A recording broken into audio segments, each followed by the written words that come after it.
Hello everyone. In this video, we will discuss about the minimum spanning tree. So, what is a minimum spanning tree? और इसके लिए दो algorithms हैं हमारे पास में, Kruskal's algorithm and Prim's algorithm. ये दोनों हम डिस्कस करेंगे.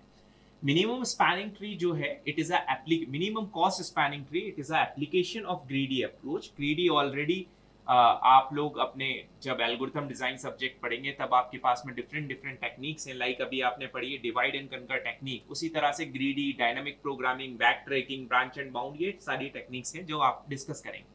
ग्रीडी टेक्निक का या हम बात करें डायनेमिक प्रोग्रामिंग का, इन सब का पर्पस है कि ऑप्टिमल से ऑप्टिमल सॉल्यूशन फाइंड आउट करना. अब मिनिमम स्पैनिंग ट्री हम पढ़ी क्यों रहे हैं? तो मिनिमम स्पैनिंग ट्री पढ़ने का जो हमारा पर्पस है कि एक ग्राफ है हमारे पास में और उस ग्राफ पे डिफरेंट डिफरेंट कॉस्ट है और उन कॉस्ट को हम के थ्रू हम क्या कर रहे हैं, मिनिमम से मिनिमम कॉस्ट फाइंड आउट कर रहे हैं. नाउ सबसे पहले हम समझते हैं मिनिमम स्पैनिंग ट्री क्या है. बेसिकली हम इसको बोलते हैं एमएसटी, मिनिमम स्पैनिंग ट्री. सो यदि आप देखें यहाँ पे तो हमने ऑलरेडी लिख रखा है कि a graph ji, a graph S of the given graph, मतलब अ सब ग्राफ एस, एक मेरे पास में सब ग्राफ है. लेट अस अज्यूम मेरे पास में एक ग्राफ है. मैं एक ग्राफ ड्रॉ कर लेता हूं. ये मेरे पास में एक ग्राफ है जिसमें A B C D 4 vertices हैं. ठीक है, this is a undirected graph. Now this is a graph. इस ग्राफ से मैं एक सब ग्राफ बनाऊंगा और उसको हम स्पैनिंग ट्री बोलेंगे. इस a subgraph S of the given graph G is said to be the spanning tree if and only if. Basically ये तीन कंडीशंस हैं. यदि तीनों कंडीशन सेटिस्फाई होगी तो वो मेरी स्पैनिंग ट्री कहलाएगी. उसके बाद में हम आगे डिस्कस करेंगे मिनिमम स्पैनिंग ट्री का मतलब क्या है. नाउ पहला पॉइंट यदि आप देख पा रहे हैं तो first point is it should contain all the vertices of given graph. मतलब जो भी मेरी मैं स्पैनिंग ट्री बनेगी वो मेरे गिवन ग्राफ के जितने भी वर्टाइसेस हैं वो सारे वर्टाइसेस कंटेन करेगी. ठीक है, तो ये वर्टाइसेस हमने कंटेन कर लिए. Now point number 2 is it should contain n minus 1 edges where n is the number of vertices. मतलब n minus 1 edges, let's suppose इस particular ग्राफ में 4 edges हैं, तो यहाँ पे मेरा जो स्पैनिंग ट्री बनेगा, मिनिमम स्पैनिंग ट्री, उसमें आपकी 3 एजेस होंगी. मतलब n minus 1, 4 minus 1 एजेस होंगे. ऐसा हम क्यों कर रहे हैं? क्योंकि as a name suggest it is a minimum spanning tree. तो ट्री बना रहे हैं हम. This is a graph. Tree मतलब जो कि आपकी क्लोज नहीं होना चाहिए. तो क्लोज नहीं होगी तो यदि इस ग्राफ को ट्री में कन्वर्ट करूंगा तो किसी एक पर्टिकुलर एज को मुझे यहां से रिमूव करना पड़ेगा, तभी मैं कन्वर्ट कर पाऊंगा. ठीक है, तो second rule, second property is it should contain n minus 1 edges where n is the number of vertices.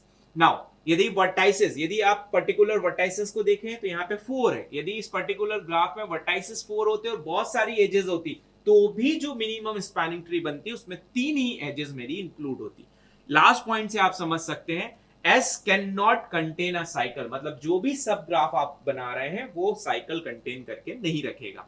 अब इस ग्राफ की यदि मुझे मिनिमम स्पैनिंग ट्री बनाना पड़े तो देखिए कितनी मिनिमम स्पैनिंग ट्री बन सकती है. तो ये 1.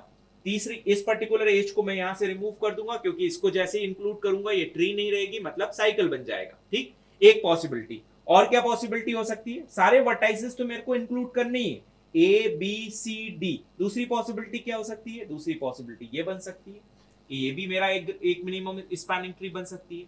और देखें और क्या पॉसिबिलिटी हो सकती है. यदि और पॉसिबिलिटी की बात करें तो हमने ये पर्टिकुलर एज को रिमूव कर दूं तो ये भी पॉसिबिलिटी है, ए बी सी और D.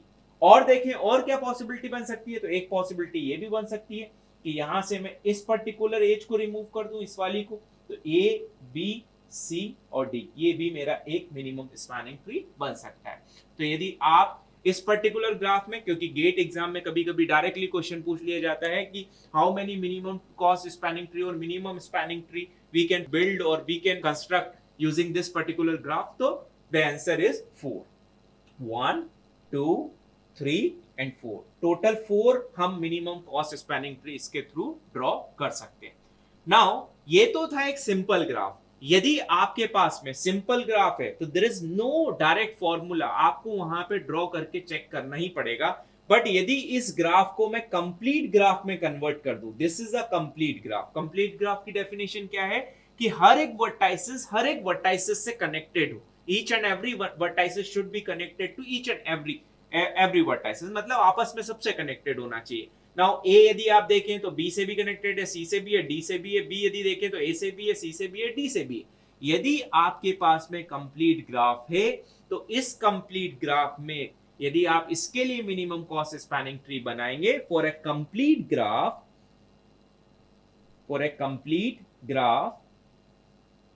there is direct formula, the formula is n to the power n minus 2.